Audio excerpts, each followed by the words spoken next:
Bonjour à tous et bienvenue dans ce moissonneur d'octobre 2014 marqué par de grosses vidéos pour bien préparer les fêtes de fin d'année. On voit ça tout de suite.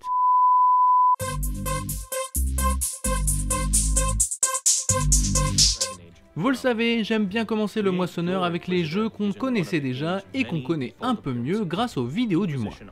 Cette fois-ci, c'est Dragon Age Inquisition et Far Cry 4 qui ont alimenté les sites de vidéos. Le jeu édité par EA nous a raconté un bout de son scénario et nous a montré la création de personnages. Quant au titre d'Ubisoft, il nous a expliqué comment dompter les animaux avec des lance-flammes. Des vidéos classiques pour des jeux qui arrivent prochainement. Eux ne sont pas près d'arriver et ne sont pas non plus très classiques. On a vu ce mois-ci des projets d'anciens membres d'Irrational Games. Après BioShock Infinite, certains enchaînent avec The Black Glove ou The Flame in the Flood, deux jeux que l'on peut supporter sur Kickstarter. Toujours au rang des anciens qui font du neuf, voici le créateur de la franchise Alone in the Dark qui se lance dans le projet Too Dark, lui aussi soumis au financement participatif. En clair, si vous avez de l'argent et l'âme charitable, vous avez le choix de votre placement. Vous pouvez aussi choisir de placer votre argent dans Super Smash Bros sur Wii U.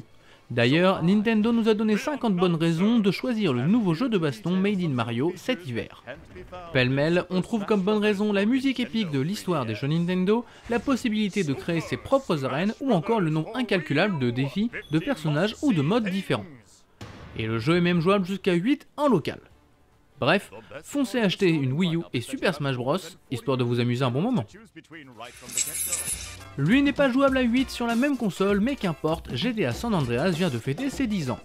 Et le jeu le plus vendu de la PlayStation 2 ne fait pas que souffler ses bougies, il s'offre pour l'occasion une sortie sur Xbox 360 en HD s'il vous plaît. Comme ça, les plus nostalgiques pourront visiter la ville de Los Santos, comme elle l'était avant le passage de Trevor et compagnie. Et on termine avec la nostalgie, mais pas sûr qu'elle soit suffisante sur ce coup-là. Hollywood nous a appris le mois dernier l'arrivée d'un film, Tetris. Et ce n'est même pas une blague, le poisson d'avril étant en avril même aux USA. Un film de science-fiction avec pour base Tetris, on attendra de voir les premières images pour rigoler un bon moment.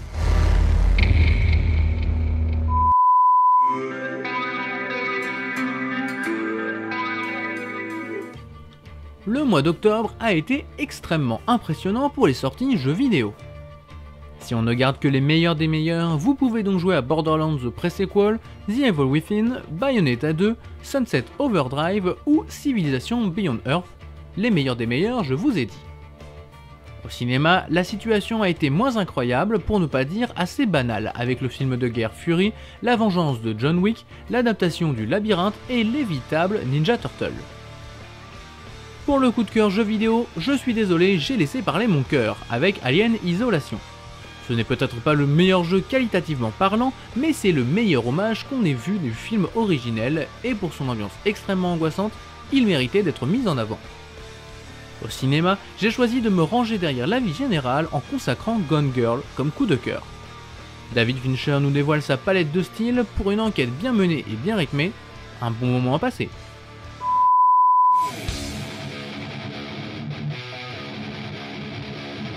Je faisais le mois dernier le bilan des salons internationaux et ce mois-ci, c'est le Paris Game Week qui passe par la case bilan. Comme tous les ans à la fin du mois d'octobre, le jeu vidéo s'invite porte de Versailles, mais contrairement aux années précédentes, la part a été faite au futur. On avait l'habitude de venir tester les dernières nouveautés très conventionnelles comme Assassin's Creed ou Call of Duty, et bien cette année, vous aviez le choix des expériences atypiques et novatrices. On peut ainsi parler de Dead Island 2, Evolve, The Order 1886 ou Project Cars entre autres qui se sont payés une place de choix au sein du salon.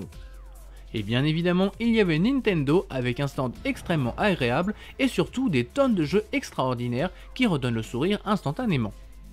Ajoutez à cela la présence de technologies comme l'Oculus Rift et vous obtenez un salon bien fait qui consacre vraiment le jeu vidéo. Voire tester des jeux exclusivement développés sur Next Gen.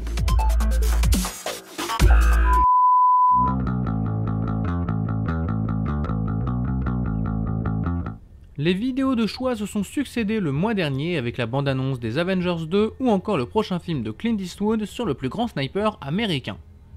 Et n'oublions pas non plus le prochain film d'animation Astérix qui s'est offert un trailer très sympa, mais j'ai choisi de vous laisser en pleine mer avec le trailer de The Art of the Sea. J'espère que vous avez apprécié cette vidéo, n'hésitez pas à retrouver toutes nos autres vidéos sur les sites habituels, avec notamment notre reportage sur le Paris Game Week. Sur ce, ciao et à la prochaine.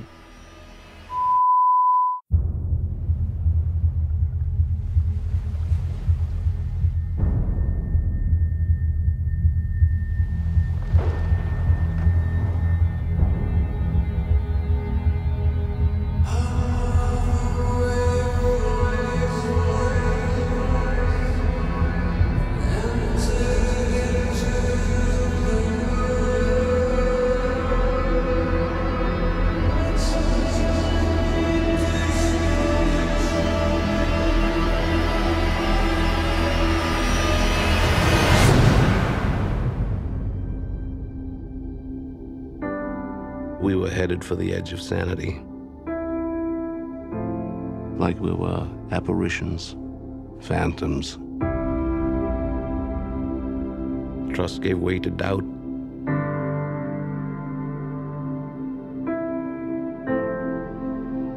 Hope to superstition.